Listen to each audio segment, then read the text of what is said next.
Hello guys, welcome to Tripathi tutorial. आप सभी का स्वागत है मेरे चैनल में। और गाइस, हम लेकर के आए थे आपके लिए सी प्रोग्रामिंग की सीरीज़।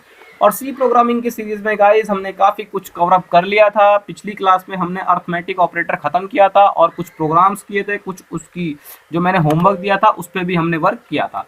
तो आज की क्लास में बहुत ही स्पेशल हम स्टार्ट करने वाले हैं रिलेशनल ऑपरेटर और टर्नरी ऑपरेटर। क्योंकि रिलेशनल ऑपरेटर का जो रिलेशन होता है वो टर्नरी से होता है। जब तक आप रिलेशनल और टर्नरी दोनों नहीं सीखेंगे तब तक आप प्रोग्राम नहीं कर सकते। ठीक है, तो सबसे पहले हम बात करते हैं रिलेशनल ऑपरेटर की। चलिए, रिलेशनल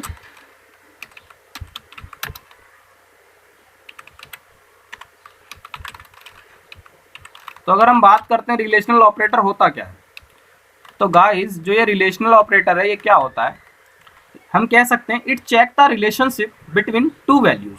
ये क्या करता है, चेक करता है रिलेशनशिप बिटवीन टू वैल्यू, दो वैल्यू के बीच की रिलेशन चेक करता है।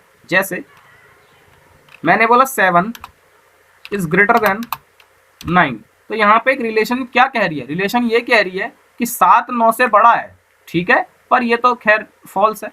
तो जब फॉल्स होती है तो ये रिटर्न करता है 0, और जब ट्रू होती है तो रिटर्न करता है 1। ठीक है, और प्रोग्रामिंग में 1 का मतलब होता है ट्रू और फॉल्स का मतलब होता है 0। ठीक है, तो एक रिलेशन ही तो बता रही है ये। तो दो चीजों के बीच में जो रिलेशन बताती है हम उसको कहते हैं रिलेशनल ऑपरेटर। ठीक है, और रिलेशनल ऑपरेटर की अगर हम बात करें क्या क्या होते हैं रिलेशनल ऑपरेटर, तो less than, greater than, greater than equal to, sorry less than equal to, greater than equal to, और आपका ये है नॉट का साइन। ठीक है, नॉट इक्वल टू, फिर इक्वल टू। इक्वल टू जो आप लिखते हैं ना इक्वल टू, वो इक्वल टू यही होता है। अब इन सारे ऑपरेटर्स को आप बस अभी ये समझ लीजिए कि रिलेशनल ऑपरेटर के ये पार्ट्स हैं। ठीक है, इन सारे ऑपरेटर्स का यूज हम जब कर पाएंगे जब हम टर्नरी ऑपरेटर सीख लेंगे। ठीक है, तो अभी आप बस समझ लीजिए कि ये रिलेशनशिप और रिलेशन ऑपरेटर के पार्ट हैं। और रिलेशन ऑपरेटर क्या होता है मैंने आपको बता दिया है। इस साइन का मतलब होता है इक्वल टू इक्वल टू। ठीक है, तो मैं अभी आपको एक चीज बताता हूँ जिससे थोड़ा और आपका क्लियर हो। जैसे मैंने लिखा x इज इक्वल टू 10 और एक मैंने लिखा x इक्वल टू 10, तो गाइस ये जो डबल इक्वल टू है इसी का मतलब होता है इक्वल टू, मतलब यहाँ पे x की जो वैल्यू है वो 10 है। ठीक है, it will check whether the value of x is 10 और नॉट। ठीक है, यहाँ पर जो ये इक्वल टू ये क्या करता है, चेक करता है कि x की वैल्यू 10 है या नहीं है। ठीक है, और गाइस ये जो होता है x इज इक्वल टू 10, इसका मतलब ये नहीं है कि x इक्वल टू 10 है। इसका मतलब ये जो 10 है ये इसके अंदर स्टोर है एक वेरिएबल के। और यहाँ पे ये इक्वल टू का मतलब क्या है कि ये इक्वल टू, जो आप मैथ्स में इक्वल टू पढ़ते हैं ये है वो वाला इक्वल टू। ठीक है गाइस, नीचे वाला इक्वल टू। ठीक है, और ये क्या है, ये सिर्फ यही करता है कि एक वैल्यू स्टोर करके रखता है। ठीक है, चलिए अब समझते हैं जरा पहले टर्नरी ऑपरेटर को, फिर प्रोग्राम करते हैं तो और अच्छे से समझ में आएगा। ठीक है, कि ये क्या है और क्यों यूज किया जाता है। ठीक है, चलिए टर्नरी ऑपरेटर। तो गाइस अगर हम बात करें टर्नरी ऑपरेटर की, तो टर्नरी ऑपरेटर ये जो क्वेश्चन मार्क है इसी को बोलते हैं टर्नरी ऑपरेटर। ठीक है, और टर्नरी ऑपरेटर का जो ये जो क्वेश्चन मार्क है इसको आप ये भी कह सकते हैं कि ये कंडीशन पर वर्क करता है। जब कंडीशन की बात आती है वहीं पर हम इसका यूज करते हैं। ठीक है, क्वेश्चन मार्क फिर कॉलन और अंदर लगी होती है आपकी कंडीशन। ठीक है, अब ये वर्क कैसे करता है, इसके सिंटैक्स के ऊपर अगर हम बात करते हैं तो सिंटैक्स क्या होता है, चलिए वो देखते हैं। ठीक है, चलिए तो सिंटैक्स क्या होता है इसका टर्नरी ऑपरेटर का, वो ये होता है ऑपरेशन 1 जो भी आपको ऑपरेशन करनी है। ठीक है, क्वेश्चन मार्क ऑपरेशन 2, ठीक है, जो भी ऑपरेशन आप करना चाहते हैं, फिर कॉलन, फिर ऑपरेशन 3, फिर ऑपरेशन 3, और ऑपरेशन 3 के बाद आता है, ठीक है, टर्मिनेटर।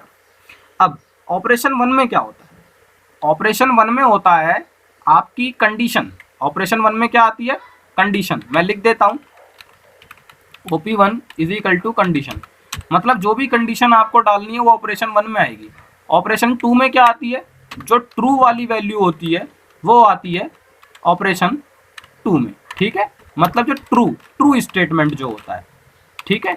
और ऑपरेशन 3 में क्या आता है आपका फॉल्स वाला स्टेटमेंट, ठीक है, या जो भी आप रिटर्न करते हैं, ठीक है। अभी समझेंगे हम, ठीक है, अभी समझेंगे, ठीक है। चलिए, तो सिंटैक्स आपको समझ में आ चुका होगा कि वर्क ये कैसे करता है। एक छोटा सा प्रोग्राम ले लेते हैं, और वो प्रोग्राम क्या है, अब देखिए, अब हम कंडीशन बेस्ड प्रोग्रामिंग करने वाले हैं, क्योंकि हमने रिलेशन ऑपरेटर को पढ़ लिया, हमने टर्नरी समझ लिया। टर्नरी ऑपरेटर का मतलब आप ये समझिए क्वेश्चन मार्क, ये क्वेश्चन मार्क जो है ये एक टर्नरी ऑपरेटर है। जब कंडीशंस आती हैं हमारे प्रोग्राम में, तब हमें टर्नरी ऑपरेटर का यूज करना पड़ता है, ठीक है, बस इतना समझिए आप। अभी प्रोग्राम देखते हैं, आपका और अच्छे से क्लियर होगा। अब आपको एक प्रोग्राम करना है, और वो प्रोग्राम आपको ये चेक करना है कि आपको यूजर से एक नंबर लेना है, ठीक है, और उस नंबर को ये चेक करना है कि वो पॉजिटिव है या निगेटिव है, ठीक है। अब आपको बताए कि अगर नंबर 0 से बड़ा होगा तो पॉजिटिव होगा, 0 से छोटा होगा तो निगेटिव होगा, ठीक है। तो आप समझ गए होंगे कि कैसे क्या करना है। तो सबसे पहले प्रोग्राम स्टार्ट करते हैं, तो has include stdio.h, has include conio.h, और आपका void main, सॉरी, और अब इंट एक n जो मैं पूछूंगा, ठीक है, मतलब जो मैं वैल्यू लूंगा, CLR SCR। पहले एक स्टेटमेंट लिखता हूं मैं, printf एंटर द नंबर। अब जो नंबर है मेरा, उसको मैं स्टोर कराऊंगा किस में, स्कैनफ में, ठीक है, %d, एंड n, ठीक है।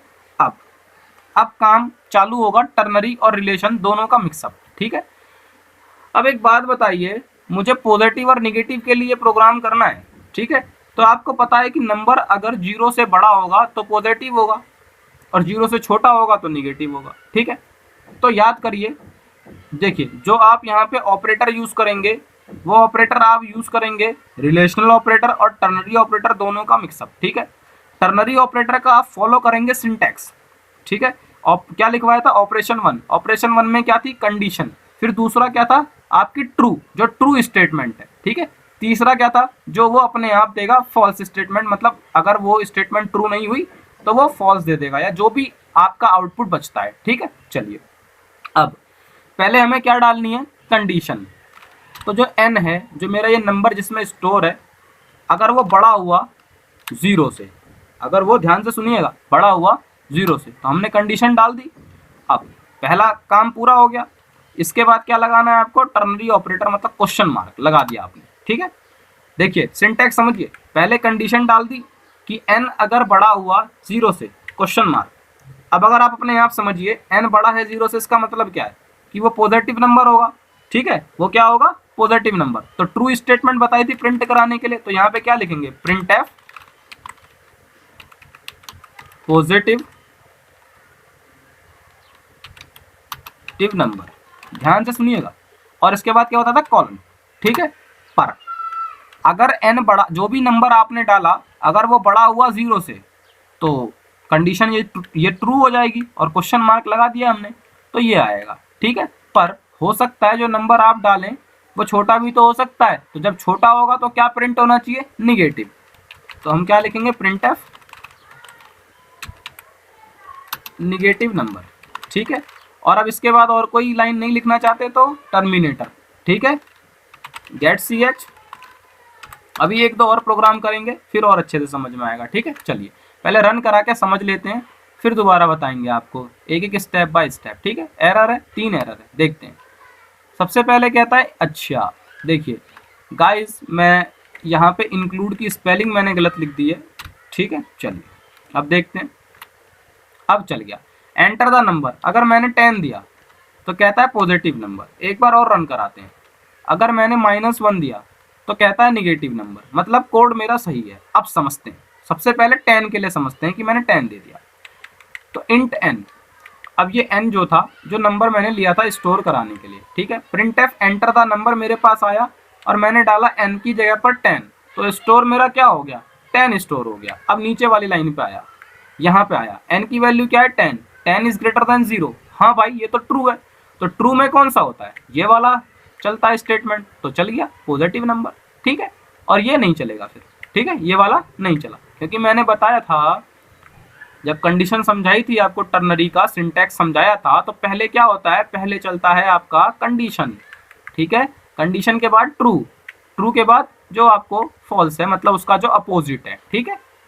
अब फिर गेट ch करवा दिया, लेकिन जब -1 की बारी आई तो नीचे आए यहाँ पे -1 इज ग्रेटर देन 0, नहीं भाई ये तो फॉल्स है, तो फॉल्स होता ही ये तो चलेगा नहीं, क्योंकि ये जो चलता है ये ट्रू पे चलता है, ठीक है, मतलब ये चीज यहाँ पे नहीं आया आपका कंपाइलर, वो सीधा कहाँ पहुंच गया, ये यहाँ पे फॉल्स वाली चीज पर, नेगेटिव नंबर, और आपका प्रिंट करा दिया। आई होप आपको समझ में ये आया होगा गाइस। एक एग्जाम्पल और ले लेते हैं ताकि आपका लॉजिक और अच्छे से क्लियर हो जाए। अब जो आपको करना है गाइस, वो ये करना है कि आपको चेक करना है कि एक नंबर आपको मिलेगा और उस नंबर को चेक करना है वो इवन है या ऑड है, ठीक है। तो सबसे पहले तो प्रोग्राम करने के लिए वही has include stdio.h has include conio.h void main int ले लीजिए, ठीक है, और एक n मतलब नंबर ले लीजिए, ठीक है, और CLR SCR, क्योंकि ये जो नंबर है इसी से तो पता लगाएंगे आप कि वो इवन है या ऑड है। printf enter the number, number डाल दो भैया। नंबर को स्टोर कराने के लिए scanf का यूज करिए, %d, एंड n, ठीक है। आई होप आपको समझ में आ रहा होगा। अब आते हैं अपनी कंडीशन पे। सबसे पहले क्या लगती है कंडीशन, जरा समझिए कि इवन नंबर क्या होता है। इवन नंबर वो नंबर होते हैं जिसको अगर हम 2 से डिवाइड कर दें तो रिमाइंडर 0 आना चाहिए, यही होते हैं, ठीक है। तो n रिमाइंडर 0, रिमाइंडर में डिवाइड के लिए मोड ऑपरेटर n%2। अब देखिए मैंने आपको बताया था कि इक्वल टू का मतलब यहाँ पे ये नहीं होता। यहाँ पे मैंने आपको जब रिलेशन ऑपरेटर पढ़ाया था तो मैंने दिखाया था आपको करके, जो मैथ में आप इक्वल टू सोचते थे वो इक्वल टू यहाँ पे ये है डबल इक्वल टू, ठीक है। तो n%2 double equal to 0, original equal to यही होता है, इक्वल टू 0। अगर ये कंडीशन क्या हो, अब क्या लगा देंगे आप, क्वेश्चन मार्क। अगर ये ट्रू हो जाए तो प्रिंट करा दो printf इवन नंबर, ठीक है, यहाँ पे कॉलम। और अगर ये कंडीशन फॉल्स हो जाए तो क्या आ जाए, ऑड नंबर। बस गेट ch, कितना एक लाइन का कोड था, समझ में आ रहा होगा गाइस आपको। चलिए एंटर द नंबर, मैंने बोला 12, देख सकते हैं इवन नंबर आपके सामने लिख के आ चुका है, ठीक है। अब मैंने बोला 9, तो ऑड नंबर, ठीक है। अब मैं ये चाहता हूँ कि जब वो प्रिंट करवाता है तो इवन नंबर ऑड नंबर, तो उसके साथ साथ वो ये भी बताए कि नंबर क्या है, ठीक है। तो मैंने आपको बताया था वेरिएबल को वेरिएबल के साथ कैसे स्ट्रिंग प्रिंट कराते हैं, सारी चीज़ें बता रखी हैं, फिर भी एक बार और देखते हैं। कोटेशन में क्या आएगा लिख करके, इवन नंबर इक्वल टू, अब n का यूज़ करेंगे, n जो यहाँ पे मतलब नंबर जो आप टाइप कर रहे हैं वही नंबर आना चाहिए ना, वो नंबर किस में स्टोर है, n में, क्योंकि आपने वेरिएबल किसे लिया है, n को लिया है। तो इक्वल टू, और n क्या है, इंटीजर, तो %d लगाएंगे आप, फॉर्मेट स्पेसिफायर, इसके बगैर तो काम चलेगा नहीं, कॉमा वेरिएबल का नाम मतलब n। सेम वही काम यहाँ भी कर लीजिए, %d सॉरी इक्वल टू लगाइए, जैसा आप लिखना चाहते हैं। मैं इक्वल टू के साथ लिख रहा हूँ, आप स्पेस के साथ लिख सकते हैं, स्पेस के साथ लिखिए, जैसा आप लिखना चाहते हैं, ठीक है। चलिए मैंने बोला 12, तो आप देख सकते हैं इवन नंबर लिख के आया इक्वल टू 12, ठीक है। तो आई होप गाइज आपको ये भी प्रोग्राम समझ में आया होगा। आज के लिए इतना ही, इसके आगे की बात हम नेक्स्ट क्लास में करेंगे। नेक्स्ट क्लास में हम कुछ 2-3 प्रोग्राम और करेंगे ताकि आपका लॉजिक अच्छे से बिल्डअप हो। हमारा मेन काम कोर्स को ख़त्म करना नहीं है, मेन काम है आपको सिखाना, आपका लॉजिक बिल्डअप करना, ठीक है। तो गाइस अगर आपको कोई प्रॉब्लम होती है कोडिंग में तो प्लीज़ आप मुझे कमेंट सेक्शन में बता सकते हैं, ठीक है। Thank you so much.